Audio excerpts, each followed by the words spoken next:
Marco, I just want to follow up on that very helpful background. This sort of period of mobilization, just to sort of draw this out, created a movement for legislation, and that legislation was pushed very much by actors and stakeholders outside of government. Could you comment on this, the role of civil society, and sort of bring us up to date on where we are with this national legislation now? Yes, of course. Thank you so much for the invitation to share some of the ideas of the challenges that Mexico is facing precisely to curb effectively corruption. Um, as Lourdes explained, I mean, a series of scandals that took place very vividly produced a lot of indignation among citizens. I mean, in addition to the two scandals, the Casablanca scandal that this house acquired in questionable terms by the First Lady, the Ayotzinapa tragedy of these former teaching students, but also like it was a scandal of a conflict of interest of the finance minister. It was also the scandal of a tape where several congressmen were caught negotiating illegal payments through to their districts. It was the scandal of the New York Times documenting the former governor of Oaxaca, the poorest state with Chiapas in Mexico, having a series of properties in Manhattan and in other places in the U.S. that clearly do not agree or are not consistent with the income history as a government official.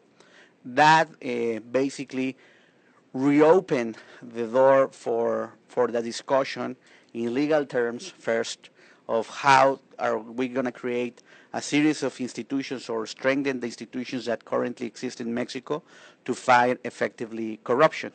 That created the window of opportunity through a series of members of civil society organizations and academia.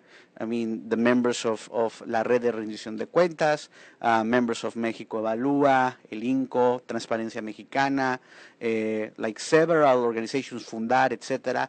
A series of organizations that we began to gather to discuss and to put pressure with Congress on how first to create this constitutional reform to create really a system and not an agency to curb corruption.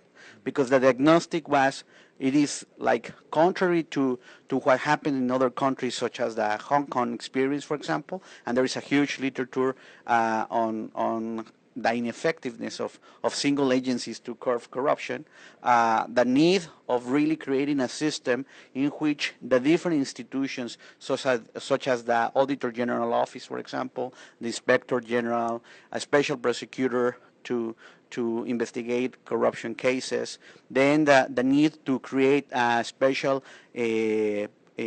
administrative court in charge of investigating and punishing cases related to corruption, the need of really using effectively the transparency laws that were emerging, like these different institutions, to put them together in coordination with a citizens' body to really try to put together the efforts against corruption. Right. That is that Citizens Committee Against Corruption.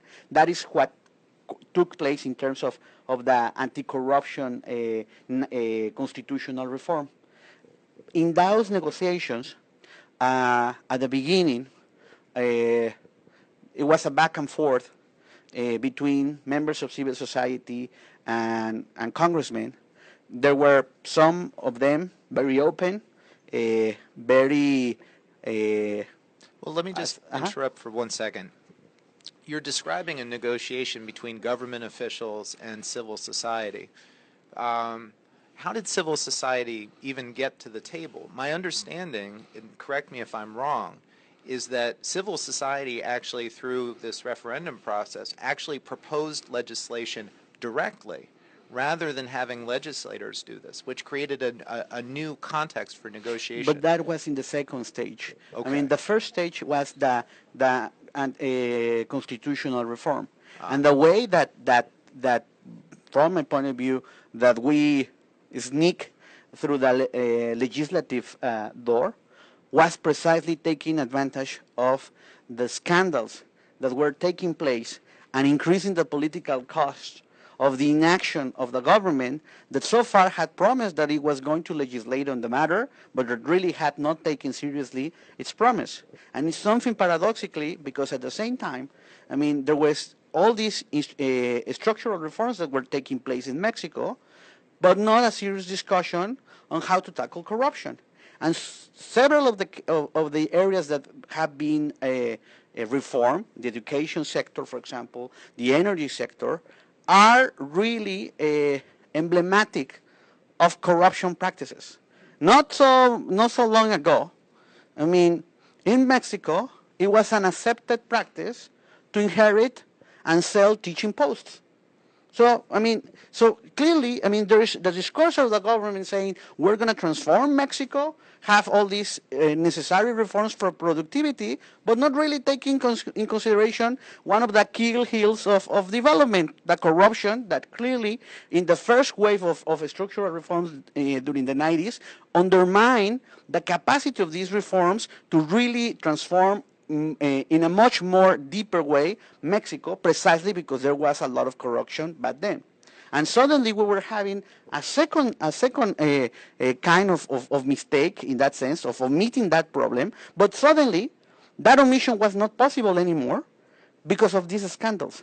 And civil society, through, for example, the network of Red de Rendición de Cuentas, we began to work together to put proposals on the table on how several laws should be transformed or modified in order to make progress. Obviously, it's not only a legal matter, it's not only a matter of laws, but the change, the legislative change is necessary, a necessary condition, not a sufficient condition. I mean, clearly nowadays we have the big challenge of how to transform the institutions in charge of enforcing this rule of law. But that is the first window was through the scandal. Right. The second window, sorry, just to Sure. the interruption, but the second window precisely was once that the movement was going on. I mean, precisely. I mean, members of these organizations, we put together, at the beginning there was no clear agreement, but little by little we overcome our differences, and we put together a citizens' initiative precisely to mobilize public opinion in support of thousands of signatures to propose a citizens' initiative for the secondary legislation that was a consequence of the constitutional reform.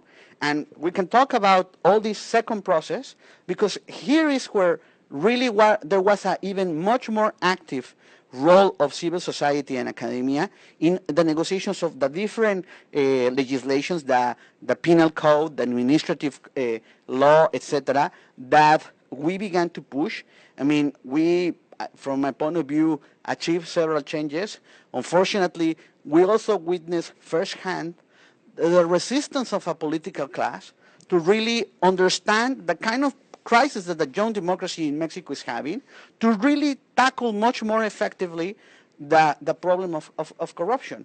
And I mean, we still need other laws that have to be changed, but the most difficult challenge, and it's something that clearly is going to resonate here in this audience, is how do you transform the Mexican state? How do you achieve a professionalization of these institutions in such a way that they are capable of really enforcing the new legislation that has been approved? Because you can have in paper the best laws design, but can be just dead letters or dead bodies without not really enforcing, precisely because of this institutional incapacity that has Mexico. Let me jump in here, Marco, and I thank you for bringing us up to date on that.